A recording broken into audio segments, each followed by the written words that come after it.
Take 1 part Transformers, 1 part Tech War, and 1 part crap. Make that 2 parts crap. And you've got Robot Wars. That's right, Robot Wars.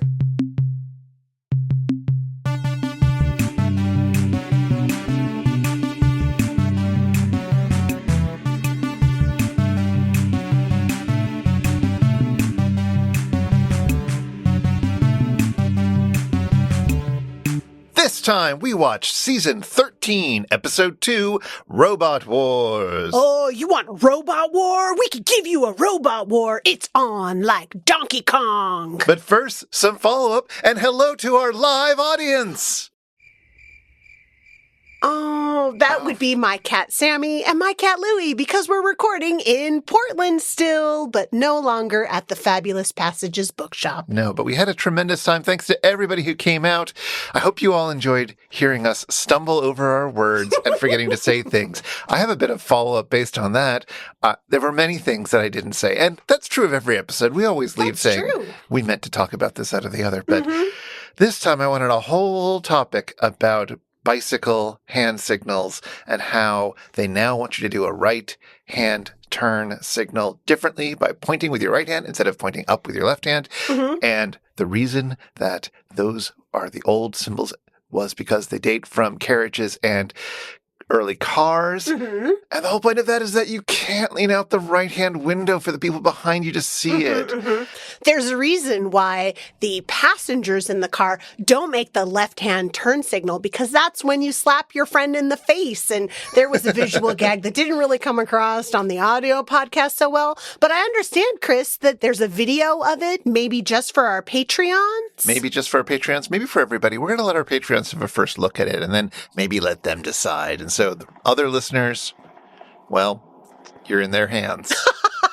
As we are, quite honestly. Thank you, Patreons. We love your support. It's true. And also thank you, listeners, even if you can't be Patreons for whatever reason. You're still great.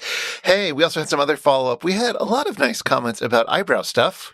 I did not expect eyebrows to become as big of a conversation as it did, but it's really awesome to hear that even though we don't particularly have a really involved beauty routine, some of our listeners do, and some of our Patreons do, and it's really awesome that they got to share some of that with us. Exactly. And it was all over the map, from people who have had naturally thick eyebrows, who wanted them thin when that was the fashion of the times, to people who have transitioned and what it's like to, be a trans woman and get your first eyebrow treatment and feel more feminine and like your face is shaping your identity. And that's wonderful.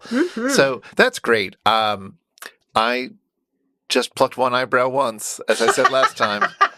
I feel but it was a wild man brow, and you didn't want to have the world know just how wild you were at heart. Not until I have a whole team of eyebrows backing me up. But someday you will, Chris. I'm rooting for the wild man in you to come out through your eyebrows. Why not? We also have another bit of follow-up that I want to read out, but it's a little strange because it's follow-up to a bonus bit. Oh. So we talked for a really long time in our Humanoid Woman episode.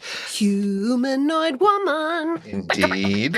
And so we put out a bonus bit that was quite long, an entire segment that got cut, and it was all about how there's a robot in the movie who's decided to start collecting autographs, and that gave us a lot of questions. And one of the questions was, well, neither of us are particularly interested in autographs per se, but what is the appeal for people who are? Nothing wrong with it, but we're just unsure. And devoted listener Marty wrote in to say, for me, I fall in the nostalgic group. When I look at the signed pictures of filmmakers I have, it reminds me of the mostly pleasant interactions I've had with them. Oh. I'm also reminded of the kind and encouraging words they have given me. Oh, Marty is a fantastic. filmmaker. Yes. And I think we talked about how getting signatures really is about wanting to have that personal connection with someone, and then you have that physical reminder of it. So I'm really glad that that's how it manifests for Marty. Yeah. I hope it does for some of our other listeners, too, who happen to collect signatures. Exactly. Marty also adds, my favorite autograph, however, may be the signed headshot of Beverly Garland. Ooh. I found at work. I never got to meet her, but she means so much to us Misties that the signed pic brings me joy by just looking at it. So for me, nostalgia. There you go. Excellent. I mean, stumbling upon a headshot, signed or not, of Beverly Garland at your work. Bonus. I mean, you're going to hold on to that. Best workplace ever. Exactly. Mm-hmm. So that's the follow-up. There's still no audience. The cats have left. Oh, I know. Silly cats. They don't realize how exciting podcasting is, Chris. Come on. Do they realize how exciting Robot Wars can be? No one realizes how much Robot Wars can be exciting, and in fact, our episode today does not make an argument for it. Well, let's find out more presently.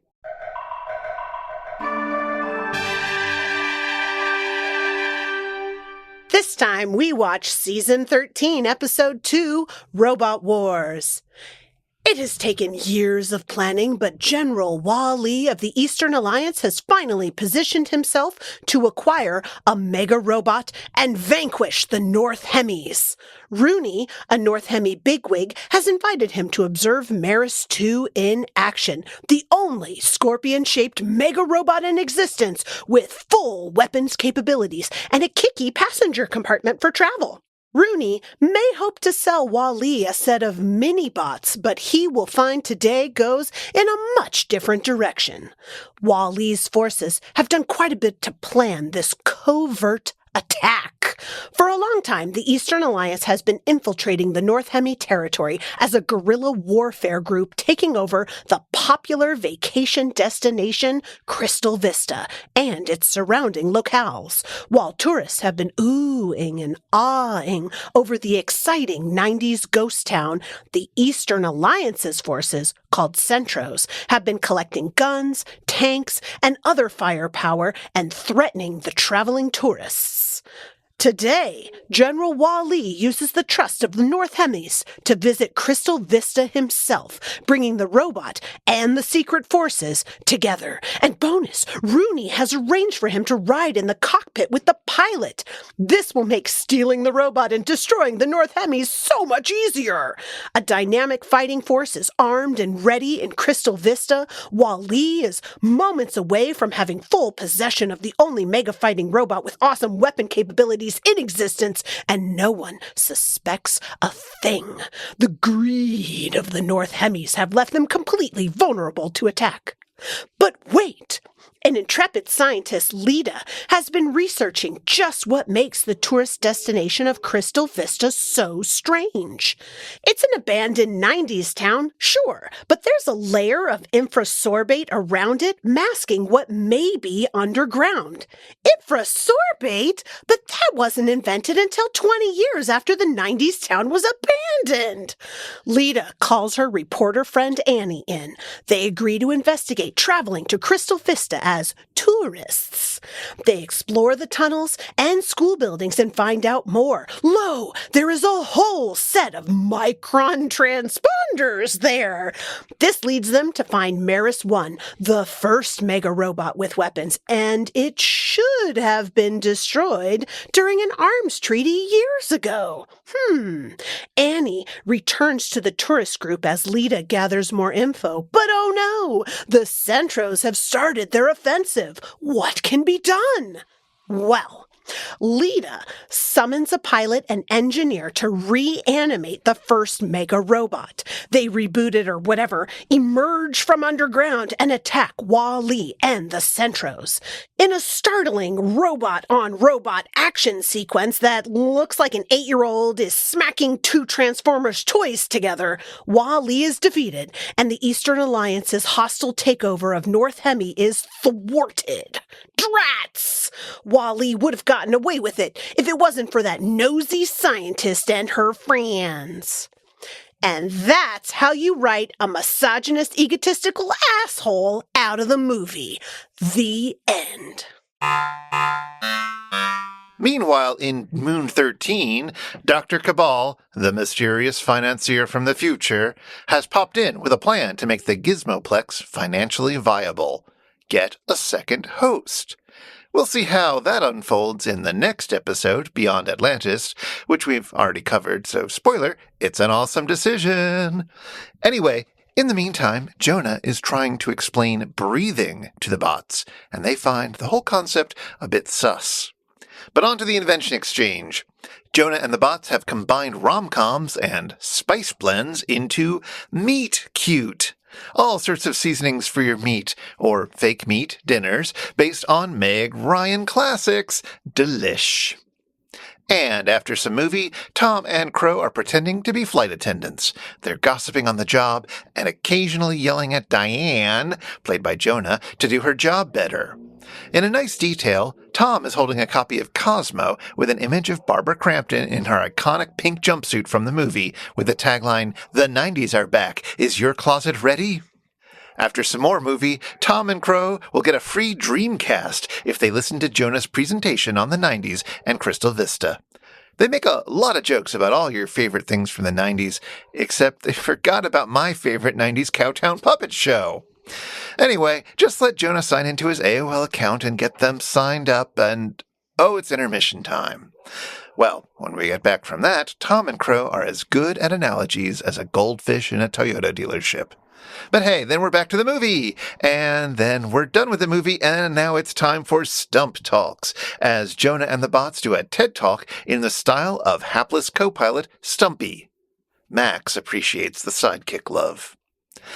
And then, once the movie is really, truly over, without much in the way of a robot war, Tom and Crow offer to put on a proper robot war for Jonah, who goes into full WWE announcer mode.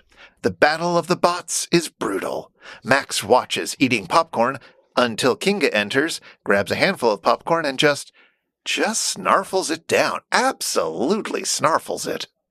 Meanwhile, Cynthia accompanies Emily to the moon so she can build the simulator of love. But first, she tries to convince Cynthia to let her install a new audio system. Cynthia isn't having it.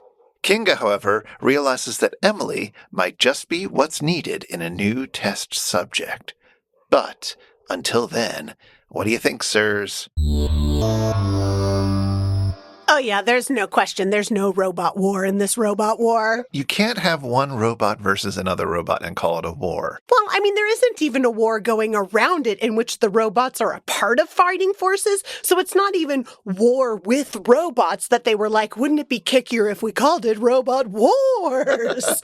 There's no war. I mean, there was a war. These are all robots that have done time in wars. They were built for war purposes. Sure. But I can build lots of things for war purposes and never actually have a war. I mean, isn't that sort of what we all hope is happening with most of the things our country says they're doing, that they're building things that they don't actually intend to ever actually use? Whew. I watched this episode for the first time when it premiered during the Kickstarter backer preview, yada yada, when it wasn't entirely finished and the sound wasn't quite perfect yet. Mm-hmm. And I had a difficult time with this episode because the lead character, the Captain Drake, who you so pleasantly elided from your summary of the movie, is just such an unpleasant misogynist. Ooh, he's horrible, but he's so unimportant to the movie that I felt it was totally justified to write him out. I mean, he definitely didn't need to be there, it's true, or could have been replaced by somebody much more pleasant. I don't know. That character was written to be unpleasant. He was super unpleasant. The script he was given, super unpleasant. And he pretty much acted it in exactly the way that the script was asking him to. So I think he's supposed to be a lovable rogue. No. I know, it's impossible that anyone sensible would say that he is, but, you know, he's like all about saving the passengers' lives when his boss is telling him to put on a good show so he can sell the military weapons to the Eastern Alliance. Yeah, but even then, you're like, you said it like he's all about saving the passengers' lives, but he's like, damn it, Rooney, there are passengers on this thing. Like, everything he says is so aggressive. And he doesn't actually go against orders, even though passengers' lives are at stake. So, no, you know. Not once. How impressive is that? I don't know. I don't know. And he breaks all of Lita's things. What a jerk. Okay, to be fair, Lita is taking glass test tubes of soil samples in a giant metal suitcase with no padding or whatsoever. And, she was asking for them to be broken. I mean, and also, to be fair, she took her carry-on out of the overhead baggage compartment when she was told to leave it in there because there was a high amount of turbulence. So you're right. Maybe it was her fault, but still... Still, he didn't need to spend his first few minutes of interaction with Lita by just staring at her ass. Blatantly and repeatedly, as if he hadn't gotten a good enough look the first time, staring at that ass. Yes, he's horrible. He's horrible. And then he, ignores her until she says something where he can come in and completely interrupt her conversation and take over as if people are having conversations around him just to entice him in. Yes, I insult this complete stranger that I have never met before in order for him to then have a conversation with me. That's how we meet cute around here. So the unpleasantness of that character made it real hard for me to enjoy the movie the first time I watched it. And so how am I going to like it on rewatching it? And in fact, rewatching it several times to prepare for the episode. Unlike The Projected Man, this was a pleasant experience to rewatch this film several times in a row. And in fact, I think I enjoyed it more and more each time as my body got inured to the toxicity of the gentleman that the film was centered on. Welcome to the experience of women everywhere, where you basically have to ignore all of the toxicity of men around you in order to just have a pleasant day. Okay, that's not specific to women either. That's sort of all of our experiences when there are toxic people around us. But point taken. I'm surprised that you enjoyed it so much on all of the rewatches, despite having so much trepidation. Did you basically just start ignoring the scenes with him in it? It's not so much that. It's more that I was able to appreciate the smaller things that were going on in the riffing. And maybe also I understood a bit more of the complicated plot. And so I could, no, it's not complicated, incoherent plot. Yes, thank you. and then I could enjoy some of the details of the riffing more and sort of catch what they were talking about. For example, there's a little shootout sequence that happens at some point between some of the Centros and Lita. And there's a little joke where they come in, they shoot, and one of the riffers goes bang. And then there's a close-up cut of Lita crouching behind things with her gun. And they say bangs. Because she has stunning bangs in her hair. And I didn't catch that the first one or two times. I didn't notice the quite subtle change in the joke. But it's a good joke. There are lots of good jokes. I enjoyed this episode quite a lot. Yeah, no, the riffers were definitely on point for quite a bunch of things that were happening inside of here. And as listeners on our Discord suggested, I really did appreciate that they kept Drake in task. Like, there are many times when you watch a movie and the movie is telling you that you are not supposed to like this character and they're a jerk. That was not what was happening in the movie with Drake. He was clearly being put forward as the movie as somebody who was desirable and who we should be paying attention to.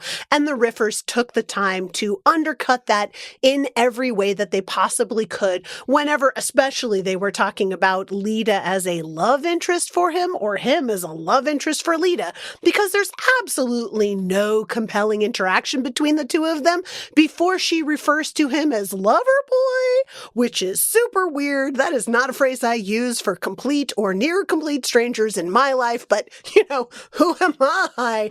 I mean, actually in 1993 I was 18. That is totally something an 18-year-old would do, and yet still.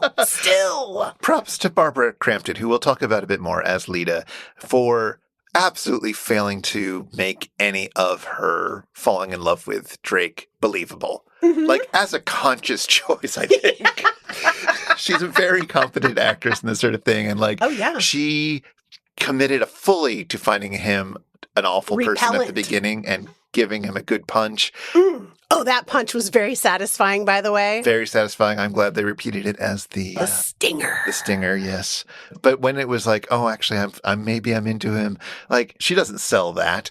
Oh no, but Lisa Rinna is doing everything she can to try and sell it on her behalf. That is the horniest female friend I think I have seen in a movie in a very long time. It's time for another round of everyone's favorite part of the show, Familiar Faces. Do we have a jingle for it yet, Chris? Let's listen and find out. Oh. So, I don't know about you, but I kind of a little bit recognized a few of the faces and names in this movie, and some of them I did not recognize as much as I should have, such as our true star of the movie, Barbara Crampton. And her bangs. And her bangs, and her hair, and her eyes, and all her wonderful pink jumpsuitedness. I do not know Barbara Crampton as well as I should because she is particularly beloved and iconic for her horror film work. So she's been in a bunch of classic things that I have not seen. Some of which they riffed in their introductory riff about her. Exactly, yes. She was in Reanimator, most particularly, but also in a movie called Castle Freak, both of which get shouted out in the same sentence when her name shows up on screen.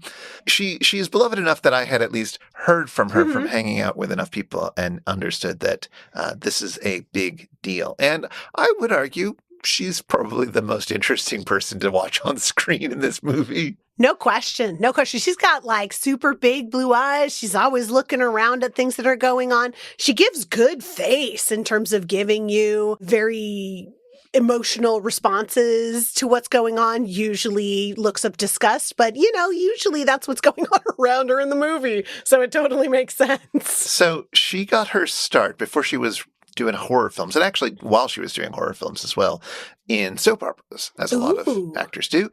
She was very briefly in Days of Our Lives, but she spent most of her time on The Young and the Restless. Oh. Did you watch either of those? I watched Days of Our Lives as a kid in the 80s, but I don't remember her being on it. And that's fine. I was also less than 15. So my memories are super vague. Yeah, I think you would have been quite young when she had her about a year as Trista Evans Bradford. Oh, well, that sounds very excellent. Sounds very country club. Well, her Young and the Restless character was named Leanna Love.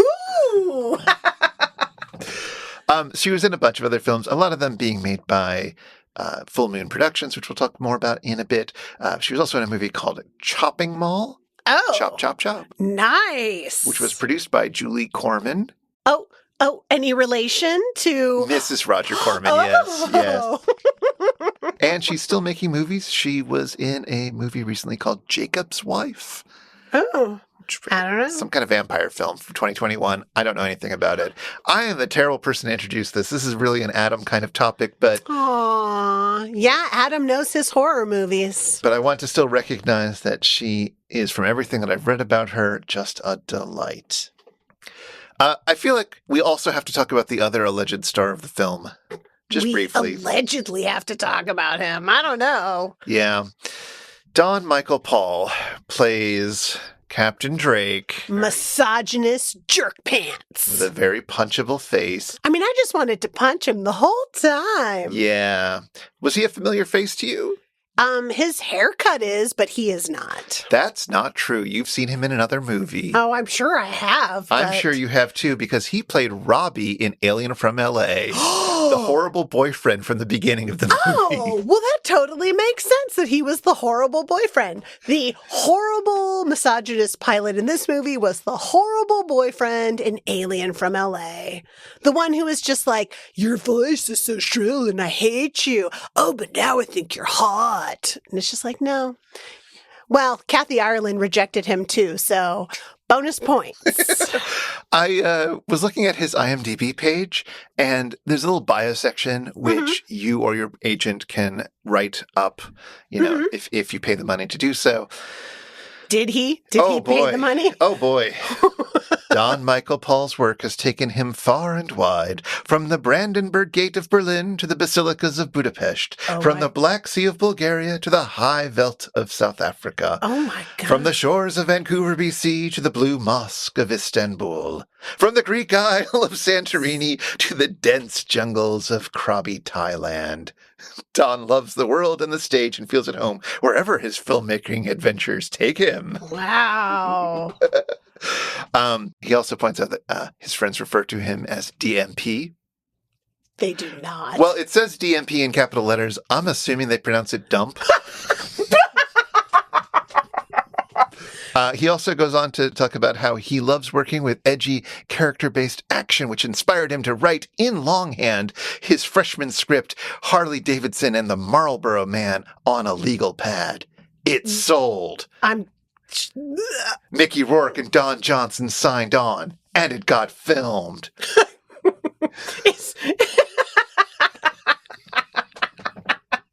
Does he always write everything in like 4-word sentences? Well, probably for the scripts. I don't know. I haven't seen Harley Davidson and the Marlboro Man. No. Ooh. That sounds like a total reversal of misogyny right there, Chris. I'm sure it makes up for everything he's done in the movies that we've seen him in. Oh, it goes on and on and on and on. It ends with DMP carries a U.S. passport, because we needed to know that. That's really important. And retains a current EU permanent residency, giving him a unique co-pro and content qualifying status worldwide. This is because he wants gigs. This is to say, I can count as an EU person if that's going to help you with your funding. Oh my God. Let's talk about someone else. Yeah, that'd be great. Let's talk about somebody else. Let's talk about James Staley for a moment, who plays Stumpy. His sidekick. The sidekick, who's much more charming, if also horrible. Kind of horrible. Well, everybody's kind of horrible. But at least Stumpy seems like he's got a skill, you know? He's not as noxious to be around, certainly. Sure. He's not just a button pusher. He actually fixes the robot, too. Exactly. James Staley also wrote his own IMDb biography. Oh my gosh, has he also been everywhere in the entire world and put his travel itinerary as the preamble of his IMDb write-up? No, his is charming. Oh. Let me read a little bit for you here. He writes, James Staley is happily retired from acting. He is very grateful for the great adventure the performing arts provided him. He's been an Emmy judge for the last 30 years and is active with his 2 sons and their families. He and his wife Barbara celebrated their 50th anniversary in 2018 hiking in Italy. Favorite pursuits include 2 grandsons, hiking in Alaska, the Swiss Alps, the UK, and a 7-day trek through the Andes to Machu Picchu in Peru. Wow. I like his travel itinerary very much. It's so sweet. I don't know. I just like that weird personal detail. Like, I had a fun time. I'm not in it anymore. Yeah. It doesn't matter that I have EU permanent residency. I'm not going to rub that in your face. No, I didn't write a script. It didn't get picked up by Mickey Rourke and blah, blah, blah, blah, blah. There's also a little bit of trivia about him that I think he also supplied. Oh. It goes as follows. 1978. Was called back with one other actor for an Illinois Bell commercial. The other actor went in first and absolutely rocked the room. Aww. Gales of laughter. James Staley then followed with his audition, only to lose out to the previous actor. 3 weeks later, the same actor landed the role of a space alien on Happy Days, named Mork. Oh! That other actor was Robin Williams. Wow! 2 years later, on the series, James Staley played the priest who married Mork and Mindy. Aww. That's really, what a wonderful adventure it sounds like he had as an actor. And he was on 2 episodes of The Golden Girls and 1 episode of Murder, She Wrote. Oh, so good. I wonder if he was the murderer in Cabot Cove. Probably. Nice. So yeah, no, everything about going down that rabbit hole was sweet and a lovely tonic after dumps. Oh, most certainly. My goodness. There was one familiar face that I picked up while I was watching this, which was not Barbara Crampton. She wasn't somebody I was familiar with, nor was I familiar with our 2 male companions. I recognized Lisa Rinna as Annie, the reporter, I guess. The reporter who never does any reporting. No, she's there on vacation. So, she didn't bring her M-corder. It's fine. But she is also, like one of she is just giving eyes and flirting with every single thing on that movie set, which was pretty amazing. When we were watching it together, I recognized her and it was just like, she reminds me of the woman who's married to Harry Hamlin. And at the time, of course, I was feeling really bad that I didn't remember something that she had been in herself. I recognized her as for her haircut and her lips, which are really iconic and really memorable, right? She has kind of a medium length shag cut, and she has the very big collagen enhanced lips. And I felt bad for only remembering her as the wife of Harry Hamlin. But in looking into what she's done recently and kind of in the last 20 years, she's kind of made a profession of being married to Harry Hamlin. So many of the shows that she's been on have been about her relationship with him. She's had movies that were basically about the two of them together. She's had a show called Harry Loves Lisa, which was all about their relationship. They've talked a lot on that show and elsewhere about his struggles with alcoholism and addiction in general. They've also talked a lot about her struggles with health and with plastic surgery. Because it turns out, shockingly for everyone, that her lips were not her natural lips.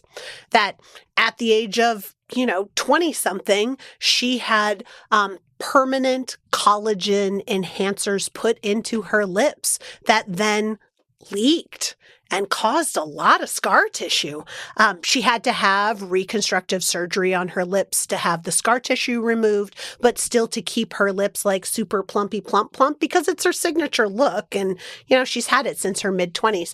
And she did it all very publicly on a reality show that she was on at the time. So, I don't know, kudos for her for being really open and honest about the work that she's had done personally and about her feelings about beauty and all of those things. There's a really cheap line of argument against things like elective cosmetic surgery where you're trying to hide something or you're trying to fake to the world. And that may be true-ish for some people, but a lot of people who do that are perfectly happy to tell you, yes, I've done this. Or some of them are even like, yeah, look at how expensive this is. And I just love that attitude. I love the openness, but also the willingness to let people in when things have gone terribly wrong and be upfront about that is fantastic. No, very much so. And I think that she's being really open and honest as well about what her signature look is. Yeah. Right. And how people recognize her. Because I have to admit, the lips were what I recognized. There's no denying that. Exactly. Certainly, she has, of course, built a whole beauty brand around her. She has a line of beauty products, amongst other things.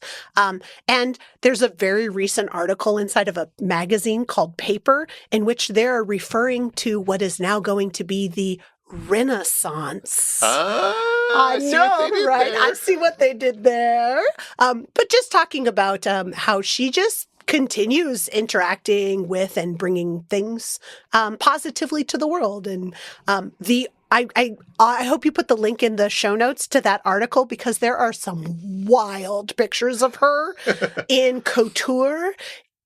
I just, wow. Our listeners, you should totally check that out in the show notes because those pictures are amazing. So, you may have recognized a few other people in the cast, depending on what movies you grew up with. Wall-E was played by an actor named Danny Kamekona. He did seem really familiar, but I could not place him.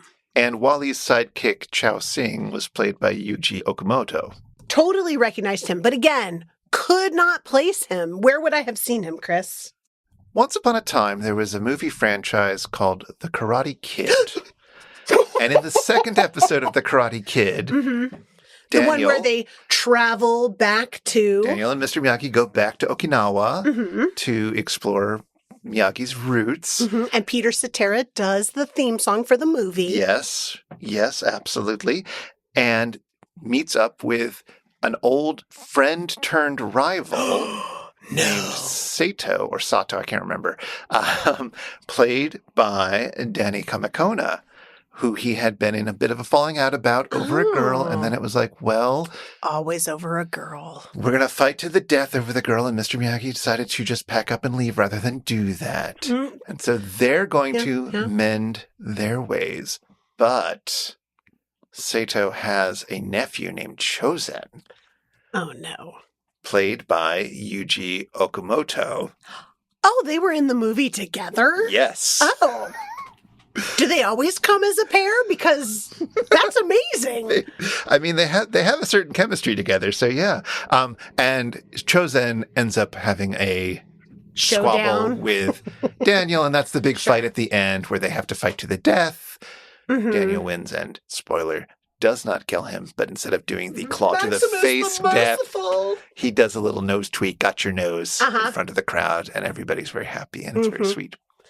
Is that also where they have the drum with the two beats that Yes. they do back and I forth? was rewatching that sequence and that little back and forth. I was like, oh, wow, I remember this so hard. We had one of those when I was a kid. So hard you remembered that. I did. It was flooding back to me. I was just like, oh, the little drums. I haven't thought about them in decades, I but know. so cool. I know. Also, again, looking at Ralph Macchio, and I know this is obvious to say, but he was 25 in that movie, and he looks 16, and like a baby face 16. Yeah. It's wild. He it's very still wild. looks a little baby-faced on the Cobra Kai that they have on Netflix now. Which Yuji Okumoto has also been in. Oh, how fantastic. Yeah. Is Danny Kamekona still around? Sadly, no. Danny Kamekona passed away shortly after the making of this film in 1996. So still pretty young. But yeah. Also in the Karate Kid series, in the first movie, the guy who plays Pritchard, the assistant who is told not to think in Robot Wars. But even just thinking about it is thinking about it. Oh, no. He has a bit part, one of many bit parts in a career of bit parts, but he has a bit part as one of the judges in the first Karate Kid movie. No way. I didn't realize the Karate Kid franchise was so in league with Robot Wars. Who knew? All right. Well, who else can we look at? A few quick other things. Peter Haskell, who plays Rooney. I can't believe that they didn't make an Eddie Haskell joke from Leave It to Beaver. My, that's a lovely sweater you're wearing, Mrs. Cleaver. He's been in a few things. He was in some of the later Child's Play movies. He was in 2 episodes of Murder, She Wrote. Oh. Must acknowledge that. Fantastic. He was also in another MST3K episode, which we haven't done yet, a KTMA episode called Superdome. Oh. Yes. 2 men enter. It's a movie that takes place at the Louisiana Superdome. During Hurricane Katrina? No.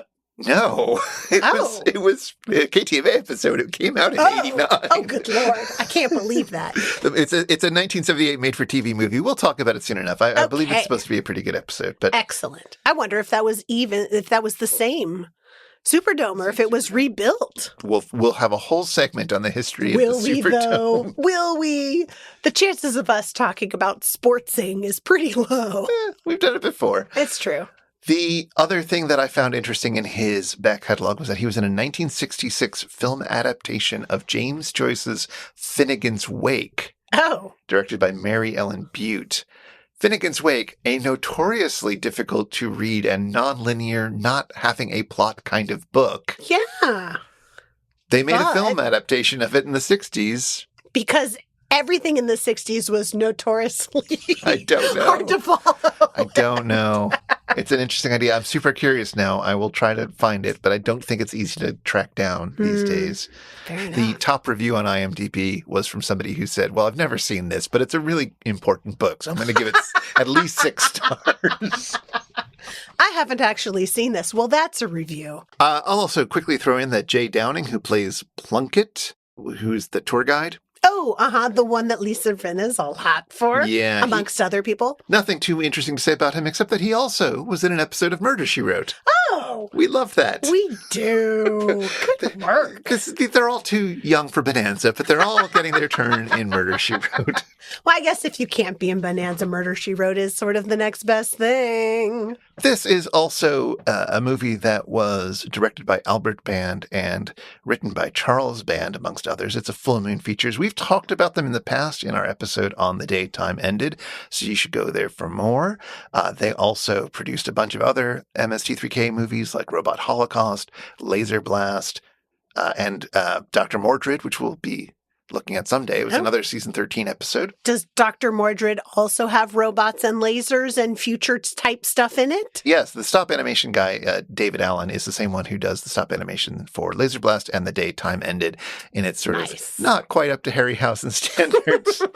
but that's a high bar. David Allen also did special effects for Willow and Honey, I Shrunk the Kids. Oh. If you remember the ant sequence from that. That was all much him. so. So he was same guy who did Mecha Scorpion jankiness. Wow. He did way better on Honey, I Shrunk the Kids. That ant sequence is amazing. He probably had a budget. Yeah, no, budgets do help. My goodness. The last person I want to bring up is the composer. So Mini Scorner? It is a Mini Scorner time. David Arkenstone is the name of the composer, which probably doesn't mean anything to you. No, I mean, other than a journey to the lonely mountain to find the jewel that was the pride of all the dwarves, but, you know. Well, now that's interesting. Why do you say that? Because that's the name of the big jewel in The Hobbit, the Arkenstone that Thorin and everybody was looking for. So I didn't realize that. Arkenstone is mostly a new age composer. He's put out 80 studio albums. 80 is a lot. Some of them are from Windham Hill, which we talked about back in the 80s. But one of his most notable ones is from 2001. It's an album called Music Inspired by Middle-earth. Oh, well, look at that. Do you think he chose the name Arkenstone because he loved Middle-earth, or he loved Middle-earth because his name was originally Arkenstone? Who knows? Maybe that is what's going on, and I just missed out on that. AllMusic gave that Middle-earth album 4 out of 5 stars. Oh. But the review was not written by AllMusic writer and network friend Ned from By the Bywater. Yeah, no, it's true. So I don't trust it.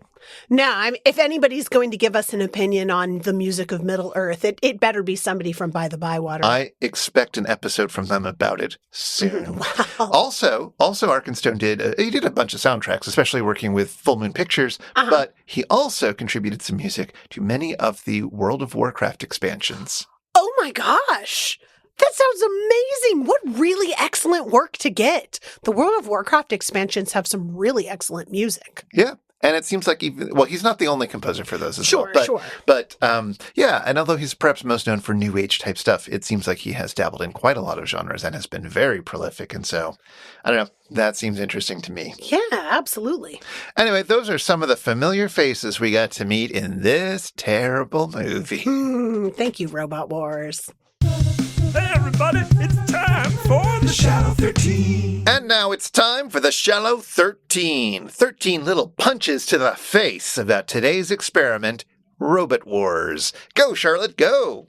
Robot Wars is not to be confused with Robot Wars, the UK TV series where contestants build remote-controlled robots and make them fight, fight, fight!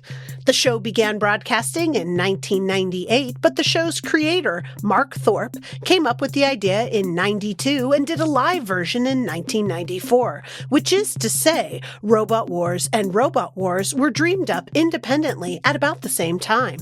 It's Newton and Leibniz all over again. Anywho, at the very beginning of the episode, Max is reading a copy of Battle Pug, which is a real comic that you too can read. Mike Norton's tale of a Conan the Barbarian type guy with a giant, empty-headed pug dog as a companion started off as a webcomic in 2011 and ran for several years.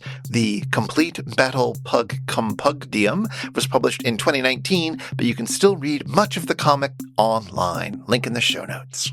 Jonah ends the Meg Ryan rom-com meet cute segment by saying, "What do you think, sirs? Did we have you at hello?"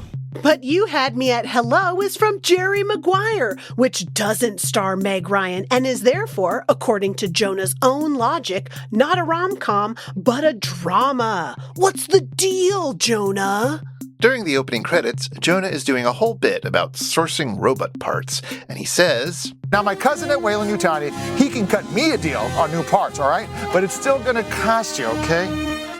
The Wayland Yutani Corporation was formed in the year 2099 when Wayland Corp took over Yutani Corporation. The amalgamation would go on to own pretty much everything by the mid-22nd century. This is all in the Predator Alien universe, if I forgot to mention that. As the Mecha Scorpion trundles across the desert, we get these riffs. We love you, Spider. I promise not to kill you. And so it's time for our secret podcast within a podcast, Pie Palindrome Pie, where we celebrate the glories of They Might Be Giants and the glories of pies. The riffers are quoting the delightful They Might Be Giants song, Spider, off the album Apollo 18, which I think pairs well with a slice of shoe fly pie. And when the Mecha Scorpion starts getting into a fight, we get this moment. They mess with the bull, they get the horn. First you get the horn, then you get the money, then you get the power, then you get the women. The bit about getting the money, the power, and the women, in that order, is based on an observation made by Al Pacino's character Tony Montana in the film Scarface. and it's advice well worth listening to if you want to end up like Tony Montana. A little later, we get this exchange. Put a fork in me, I'm done. Use a spoon. It'll hurt more. And this is based on some advice from Alan Rickman as the Sheriff of Nottingham in Robin Hood, Prince of Thieves. And hey, everything works out about as well for him as it does for Tony Montana. We get to watch a traditional shimku ceremony in which guys hit each other with sticks, which leads to this riff. Oh! Ha ha! Guard! Turn! Parry! Dodge! Spin! Thrust! Ho, ha ha, guard, turn, parry, dodge, spin, ha, thrust is Daffy Duck's quarterstaff attack sequence from the Chuck Jones short Robin Hood Daffy. Actually, it's a buck and a quarterstaff, but don't tell Porky Pig's Friar Tuck that. After Stumpy and Drake have been attacked by some Centros, we get this moment. Is he wearing a sleeveless Snuggie? That's with tequila. Have a worm in it? No. Forget it. I never drink the cheap stuff. The Snuggie is a sleeved blanket that was sold on TV and which was the same shade of blue as Drake's shirt. It became very, very popular for a while around 2009, but it wasn't the only sleeved blanket. There was also the Slanket, the Freedom Blanket, the Toasty Wrap, and for those who like a pouch, the Kangaroo. Also, I guess it's worth pointing out that the worm in a bottle of tequila isn't a worm. It's the larval form of a moth that lives on the agave plant, which is used to make mezcal and tequila. And the worm is not traditionally found in tequila. It was first placed in some bottles of mezcal as a marketing gimmick in the mid-20th century. Also, it's never been a sign of quality, or of lack of quality for that matter. In short, Drake once again doesn't know what he's talking about. General Wally is put in charge of the Mecha Scorpion, and Rooney's assistant Pritchard reports. Wally is having more fun than a 16-year-old in a cat house. You know how teens love cats. And it's true. Teens do love cats. And can you imagine a whole house filled with cats? That would be a teen's dream. So, yeah, this movie is really into weird slang, more on that in a bit, but a cat house is also a term for a brothel. I think of it as an old-timey term. The first recorded use of it is from 1882, but a Google Ngram search suggests that it hit peak popularity in 2012, which, really? Oh, wait, I see. There was an HBO reality TV show around then called Cat House that looked at the goings-on in some Nevada brothels. And finally, as Stumpy mixes some powder into some water to try and sober up Captain Drake, Tom says, Come on, sweetie, I made your favorite Kool-Aid, Chuckleberry Finn. For those of you not up on the latest Kool-Aid flavors, Sharkleberry Finn is a sort of strawberry-orange-banana mixture first introduced in the late 80s, along with other fun flavors like Purplesaurus Rex, Rockadile Red, and Pink Swimingo. Sharkleberry Finn was discontinued for a while, but it's back, so drink it up while you can. And that's time. One of the things that struck me as we were watching this episode, Chris, was how recent and fresh all of the riffs felt. And I was wondering, like, I know that, you know, when we're watching episodes that are 30 years old. And maybe if we watched it 30 years ago, I would have had the same impression. All of these riffs are so fresh and recent. But because we watch it now, I don't have the same impression. And so I was wondering if you had the same sort of reaction to the riffs that were happening here, that they felt fresh. Yeah, I did, but it was slightly different because I was watching the show back in the 90s, and I do remember that sometimes you'd get a riff and it's like, wow, that's fresh from the news or something. That is you're riffing about an event that happened a few months ago. Yeah, but I always have the impression that the riffs are like some obscure vaudeville puppeteer that Joel just happens to really, really love. No, that is most of the riffs, and that's still true this time. As we talked a little bit about this beforehand, and I rewatched the episode and I thought, oh, actually, very few of these riffs are about things that come after 2000, but a fair number of them are, and some of them are much more recent than that. Mm-hmm. And because I still think of the world of things MST3K references as ending at around 2000, seeing some riffs for things that are more recent is just a little bit strange. But what was your favorite of the very fresh riffs? I mean, I have to say I'm really pleased that they referenced Barb and Star go to Vista Del Mar. Yeah. Barb and Star, go to Crystal Vista Del Mar. Because it's a super recent movie. And I mean, I appreciated that they started doing some real good, like, Midwestern accents. Oh, Barb, like, oh, that restaurant over there looks really nice. And I'm doing a terrible accent. I'm really sorry, everyone. So were they. No, and I was kind of thinking that, just like, wow, their Midwestern accents are not what they used to be. Well, none of them, I believe, are from the Midwest. And I'm pretty sure Jonah's Midwestern accent is the one he learned from MST3K because he grew up watching the show, as I understand it. Oh my gosh, that's hilarious. Like, just like you and I do Midwestern accents based on the, where are you going to be in 5 years part of Nanos or other MST3K riffs. And it's like I was wearing 5 pounds of butter. Can you believe that? 5 pounds! Yeah, so I think that's the show being reflected back on itself, which is really interesting as well. But I'm glad that there is a current Midwestern. I mean, I haven't seen Barb and Star. I haven't either. I have listened to a podcast that talked about it a little bit, but I think that they were mainly riffing it and talking about it because this is a movie in part about a pair of women who are like friends with each other and are doing work together. And so they have some Thelma and Louise references and they have the Barb and Star reference. And so that one just feels like it's 2 minutes ago is when that movie came out. I realize it's more like 2 years ago, 1 year, but still that's a really recent one. And they're going to Crystal Vista. So it's very easy to make the Barb and Star go to Crystal Vista. Yes, very much so. How about you? Did you have a favorite recent-ish riff? There were two that really resonated with me, one of which felt more recent than the other. So at some point, they do a riff that, of course, they couldn't have done back in the day, but they're talking about a secret tunnel, secret tunnel. And it's like, oh, everybody loves Secret Tunnel. It's, Avatar The Last Airbender, fantastic show. Fabulous. And I was late to Avatar The Last Airbender. I certainly didn't see it when it was first being shown. I saw it, I don't know, a few years ago. It's actually several years ago now.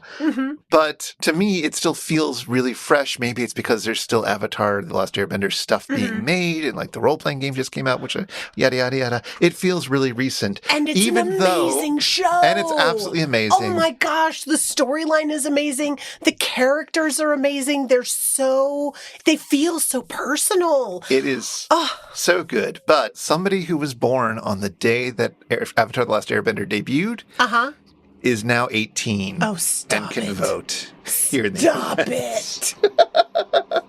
And Chris can say here in the U.S. right now because he is. Yeah, yep. So that was one reference. And then a reference which felt much older, but is actually much recenter, is that they talk about how the Mecha Scorpion is due in an hour. And they say, should be docking in about an hour. Or 6 Quibbies. What is a Quibi? Quibi was a streaming service, was a network that was launched in April 2020 by former Disney villain Jeffrey Katzenberg. It was a paid streaming service that centered on 10-minute-long videos. Oh. Yeah, that was the sweet spot. And they also had the weird gimmick that it was meant for phones. And so everything was filmed so that you could watch it landscape or portrait orientation with your phone. And you could switch in the middle of it if you wanted to. Oh. Which must have been hell to film. Oh, yeah. Oh, my gosh. Those are not compatible for thinking about how shots should be arranged and so forth. Wow. I, like every other human, did not subscribe to Quibi. Yeah, I didn't even know what it was, so put me in that human category. Well, they spent $1 billion on programming, and then the service shut down in December of 2020. Well, 2020 was a rough year for all of us, so that seems unfair to judge the success of a business that opened April of 2020 and closed in December of 2020 because, oh my gosh, that was post the world shutting down and before the vaccine was available to most people. Like, exactly. Oh, that's unfair. No, absolutely nobody was sitting at home needing things to watch on their phones. No. Well, okay, you're right. It was a business model that should have really hit a mark. Yeah, everybody in the industry seemed to be making fun of it from the get-go. There were lots of Quibi jokes on Twitter, for example, which is known for its longevity and extremely long and thoughtful content. Yeah. But because Quibi was such a flash in the pan, and we don't think about it as often except for the occasional, does anyone remember Quibi jokes? That feels like it was far longer ago than Avatar The Last Airbender in my broken mind. So. Totally. Chris, I don't know, is there so much more we want to say about Robot Wars, but I'm really hoping that you have some sort of a final factoid for us today. Yeah, sure. There's another term that gets used in the movie that I wanted to look into because it's a real striking image. Mm-hmm. Which one is that? At some point, I believe shortly after the big punch, Stumpy talks about Barbara Crampton's sweater puppies. Ooh, sweater puppies. So I think about sweater puppies in the same way that I think about Dirty Pillows. Dirty Pillows is another good one. And Dirty Pillows is like from the movie Carrie. Like, I'm sure it was part of the cultural consciousness before that, but it is something that Piper Laurie says in the movie Carrie. Sweater puppies, where does... What? Yeah. Sweater puppies was actually new to me. I mean, puppies are adorable and they have the soft fur just like sweaters. I'm sure that's what he was talking about, right? Is just how soft she was? Probably. There were other variant terms that got popular in the early 2000s, such as sweater muffins and sweater meat, and of course, sweater kitties. Sweater meat. God. Yeah. But I was trying to look up where it was from. And so I went to an authoritative source, the Routledge Dictionary of American Slang and Unconventional English, where they had the earliest citation for sweater puppies as an online Usenet post to Soch.College teaching assistant from February of 1994. What? This movie is prior to 1994. It's true, which is interesting. I also found another Usenet post that uses the phrase in June of 1993. So there are Usenet articles that predate that. Like Usenet does go a few years earlier than that. So the fact that there isn't anything before then does make it sound like it's an early 90s phrase. The other place that I found it when I was doing a Usenet search was in a post from December of 1994. In a news group called alt.fan.mst3k, in a post by a proper early internet MST3K legend, a guy named Spatch. And they were talking about a project that they had just done with some other people where they were doing like a homebrew MST3K thing that they just taped. They had done it to a movie called Robot Wars. Oh, no way! Robot Wars? Quote, a terrible robot fighting movie. Evil abounds as our heroes discover the secrets of GK karate, spankings, and sweater puppies. Wow. Wow. I then did a little bit of follow-up and was happy to see that Spatch is still active online and remembers this fondly. I don't think there's footage of it around, but Spatch, on the off chance that you're hearing this, get in touch with us. We'd love to see that. And they were very excited about the fact that MST3K was going to be doing Robot Wars. Because they had done it as a they had already done it, and they were like, it's a perfect movie for it, which more or less is. Yeah, agreed. If you've been affected by the issues on this show, if you were also on alt.fan.mst3k, or if you'd like to ask us anything, get in touch with us. Our website is itsjustashow.com, or you can reach us on Twitter at itisjustashow. We'd love to hear from you. This show is made possible by listeners like you, and like our randomly selected supporter, Maria. Thank you, Maria. For as little as $1 an episode, you too can be like Maria and help us research and record this show.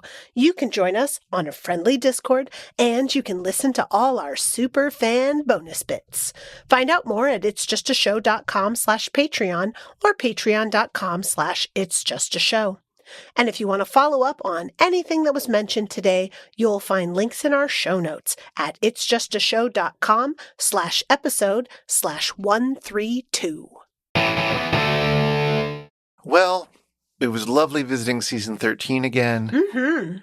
It was lovely to see robots kind of commit wars. It was lovely to see misogyny taken down by awesome riffs. I think we need to watch something with a little bit more action to it than Robot Wars. After that disappointment, what if we did Season 4, Episode 7, Killer Shrews. In which we go back to the secret tunnel and we see the killer shrews battling it out inside of the tunnels that have been created in Avatar: The Last Airbender? Well, we'll find out. But we also get the short Junior Rodeo Daredevils. Oh, I love a good short. That's fantastic. This is a very good short. But until then... That's my cue. Hold my beer, Stumpy. And whatever you do, don't drink and drake. Take it away, Theme Squad.